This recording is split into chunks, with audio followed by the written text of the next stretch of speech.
I'm Reverend Nicole Riley.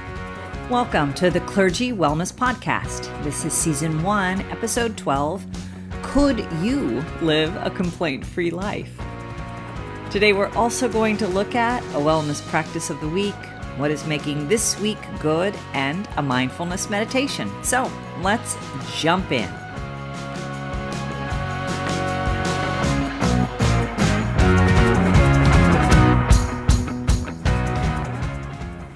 I once tried to go 21 days without complaining. The longest I ever made it was 5 days, and then I'd have to start back at the beginning. I knew I was an Olympian in sizing things up and judging what was good and not so great. I knew I was too often focused on the downside of things, but I had no idea of how much complaining it had a hold on me. Of course, I'm not unique. Everyone I did this challenge with struggled. Do you know it's actually biblical to complain? One of my favorite stories in the Bible is where Moses just kind of gets to the end of himself. The story's found in Numbers 11. And we hear about Miriam's song that she sings of all that God has done when God has rescued the people from slavery.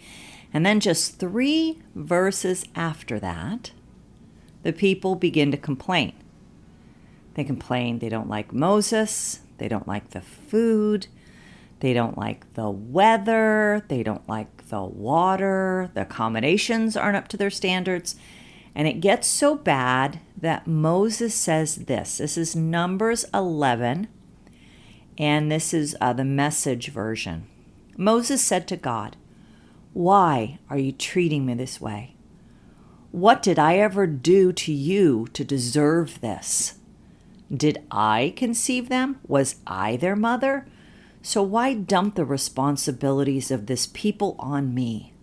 Why tell me to carry them around like a nursing mother, carry them all the way to the land you promised to their ancestors? Where am I supposed to get meat for all these people who are whining to me? Give us meat. We want meat. I can't do this by myself.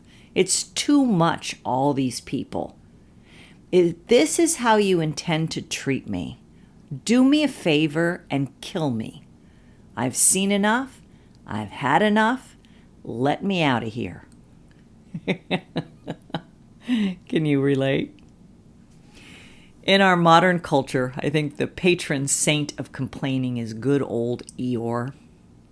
If you go to YouTube and you look for video compilations of Eeyore's teachings, you will find this great quote. He says, "End of the road, nothing to do, and no hope of things getting better. Sounds like a Saturday night at my house."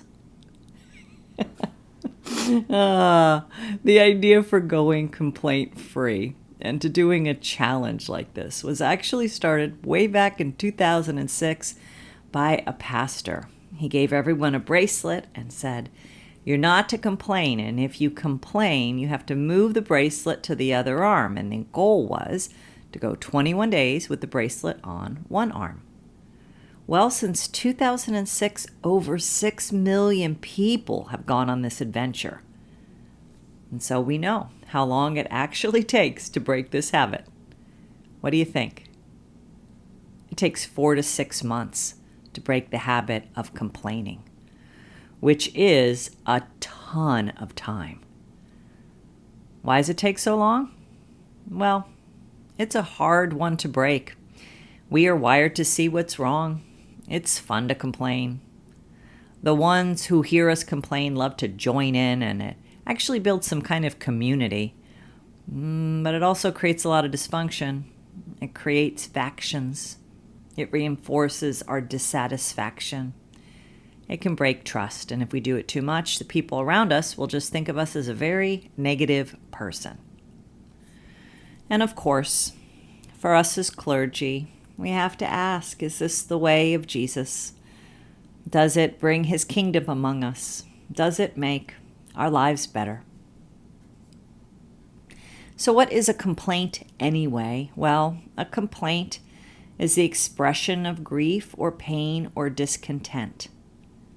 A complaint happens when we feel we are being treated unfairly and something needs to give attention to the situation. Of course, when this happens, we do best when we talk to the person who can do something about it. Many of us, though, complain because we have perceived injustices, which are really just inconveniences. There's a classic story of a woman who went to McDonald's. She bought some McNuggets, but it turned out after they had taken her money, they recognized they were all out that day. So they told her they couldn't reopen the cash register and give her a refund, but that she could have anything in the store she wanted. She could have 5 milkshakes, or she could have 10 Big Macs, or she could have 8 Egg McMuffins, whatever it is she wanted. No problem. But what did the woman do instead? She called 911 and reported her McNugget emergency. Of course, 911 would have none of it and hung up on her, and she ended up calling them back, and they did end up coming down and giving her a ticket. A great example, not of injustice, but of inconvenience. So, in your own life, think about how much you tend to complain. Why? They actually say there's 3 main reasons we do this. I'm going to name all 3, but I'm going to focus on the last one. The first one is contempt. We complain when we hold contempt for people. You know, in society today, we see a lot of this. Contempt for the Democrats, contempt for the Republicans, contempt for people who live in the South, contempt for people who live in the North, contempt for groups of people. The second reason is we're looking for someone to blame. We tend to be people who like to complain and blame together. And then third, we complain to get attention or affirmation. I think this third one, that we complain to get attention or affirmation, is where most pastors and probably most people fall. When what you are doing is hard, when it seems to accomplish little that is visible to the eye, when it matters a lot, but people don't often think it does, you may complain about it. I see many complaints rooted in the need for attention and affirmation, especially when there are tough situations that we face at the church. And if you have kids or elderly parents, you may hear them complain. For our kids, they complain out of fear and overwhelm. For our aging parents, they may complain out of dealing with the health system or uncertainty. We all need someone to hear us and offer affirmation, to speak words of love, to tell us that we matter and that we're not alone. This is why we often fall into the trap of complaining.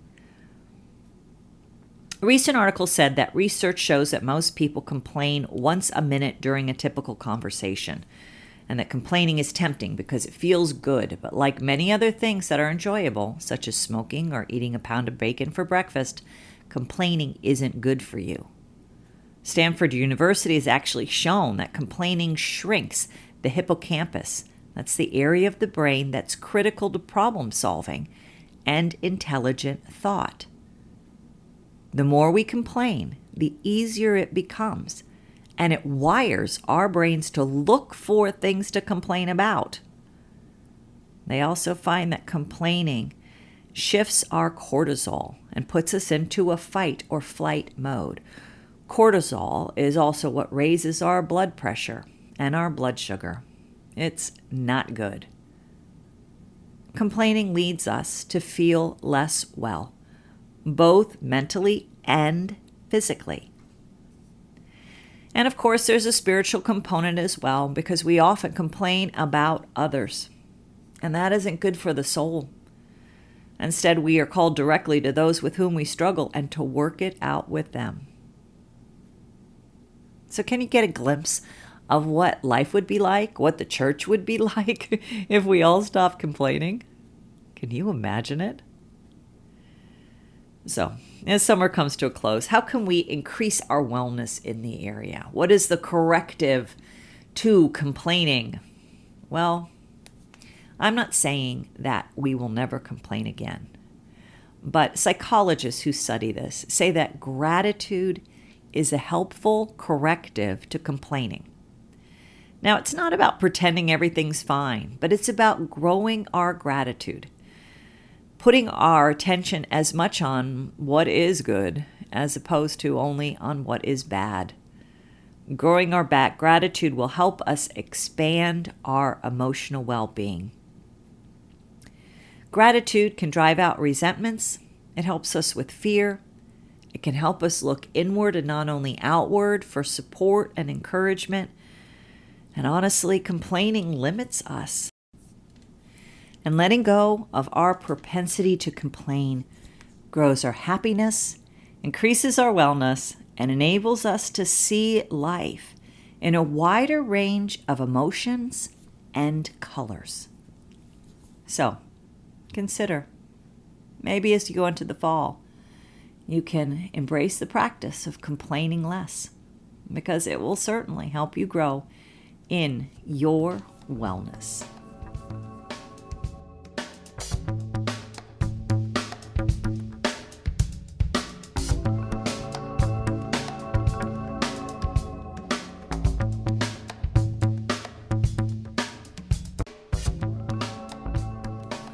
Wellness practice of the week.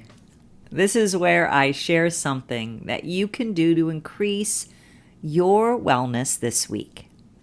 And this week's wellness practice is to think a little more about how much you are complaining. I think as we go into the fall and all that's before us in the local church, it's good to just kind of do a little checkup on our own souls and lives and to say, how much am I complaining and how is that working out for me? Now, here's what is important in all of this. Just notice it. Don't judge it. Don't judge yourself for it. I mean, I think a lot of times the complaining we do as clergy is because we can feel powerless. We can feel unable to address things directly because we are trying to balance the needs of people and the needs of the church, and often we put ourselves on the bottom of all those needs. So we may find ourselves complaining, and it's just part of how we are coping with it all. But there are better ways, more healthy ways. So see if this is something you want to let go, just a little bit, 10%, 20%, and see what it does for you, for your ministry, and for your life. Because letting go of complaining is this week's wellness practice.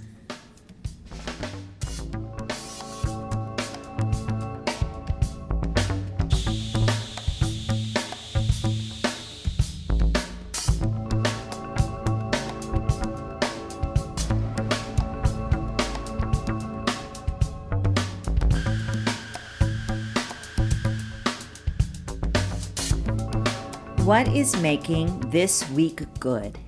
This is the part of the episode when I talk about what I'm enjoying with the hope that you will notice some of those good things in your life. This week, what's making this week good for me is music. I am going to the Hollywood Bowl tonight. The Bowl is a magical place for music in Hollywood. It's an outside venue. And tonight, they are showing the movie Amadeus. And the orchestra will play all the music live behind the movie. Now, I love Mozart, and I loved that movie, even though I haven't seen it since I saw it the first time in the theater. But I'm looking forward to it because music makes the world so much better. So music is what is making this week good.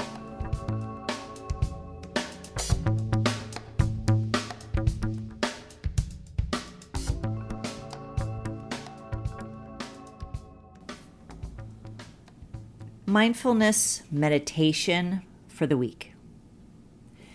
So take a moment to relax and to be present. in whatever way that works for you. If you're driving, you might just want to take a deep breath. If you're out gardening, you might just want to pause for a minute. However it works best in this moment for you. I'm going to share some words of Jesus from Matthew 5, where Jesus talks about us being the light of the world. You know, the light is what people see, and our being the light is a high calling of our lives as pastors and leaders who seek to live the gospel. And so I'm going to read from Matthew 5 as a way to remind us who we are and to call us forward into the light. And so remember who you are today. You are God's beloved. And remember in whose image you were created. You were created in the image and likeness of God. As I read these words, just listen and breathe them in, letting them give you some hope and life. Jesus said, "You are the light of the world. A town built on a hill cannot be hidden. Neither do people light a lamp and put it under a bowl. Instead, they put it on its stand, and it gives light to everyone in the house. In the same way, let your light shine before others, that they may see your good deeds and glorify your Father in heaven." Jesus said, "You are the light of the world.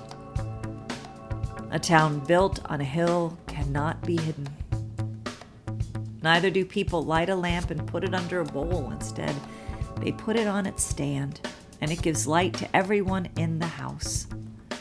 In the same way, let your light shine before others, that they may see your good deeds and glorify your Father in heaven." Remember these words, and may they give you life.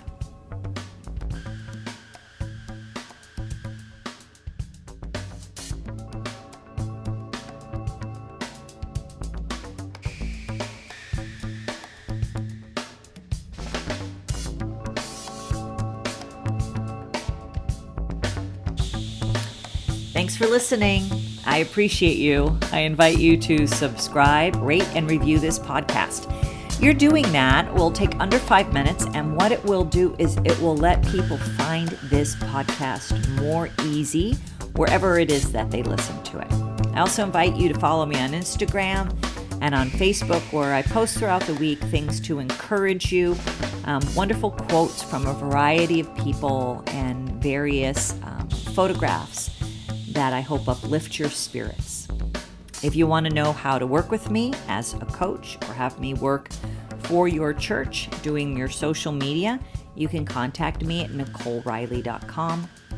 And I have a book called Expanding the Expedition Through Digital Ministry, and you'll find that at Amazon. Today, I invite you to make the important choice to embrace a life of wellness. See you next week.